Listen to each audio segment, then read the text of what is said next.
I will often have owners call me and say, my veterinarian won't work with me on the vaccination program that AHA has recommended. And I always find them another veterinarian in our area Right. to go to. that And I will thank work you with for them. coming out to the clubs, because without you doing this, how do they even find out?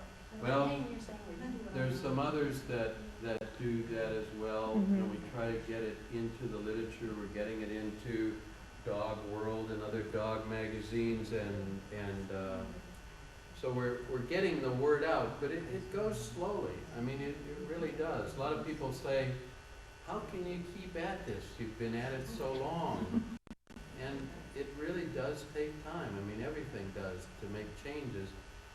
And so we continue to work at it. And that's why I'm willing to talk to breed associations and so forth. And I generally do national meetings so I can get the word out, so you can get it out to others.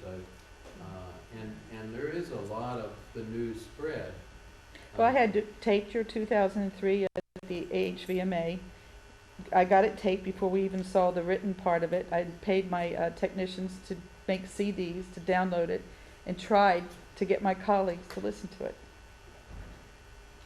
Yeah, it's a lot of hard work.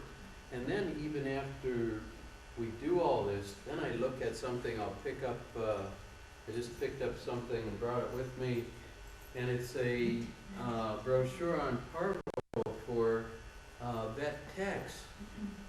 And my God, it's so inaccurate that I'm thinking, who put this together? And it's not intentionally inaccurate. It was actually talking about the origin of parvo and so forth.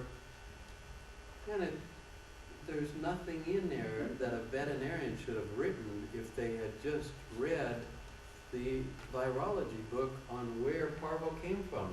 There is another parvo of dogs called parvo 1, but it's not even related to parvo 2, and it's been in dogs for years, doesn't cause any problem.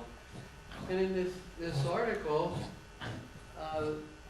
they're talking about parvo 1, parvo 2 coming from parvo 1, and parvo 1 used to cause myocarditis, but it went away. I'm thinking, oh my God, you know, it's like you have to start all over again.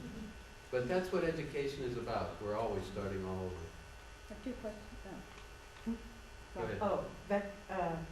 Rabies vaccination is labeled 1 year or 3 year, Yes. but it's the same thing, isn't it? Some of the vaccines that are labeled 1 and 3 are the same vaccine. What happened was the company had made a new product and they had vaccinated a group of dogs.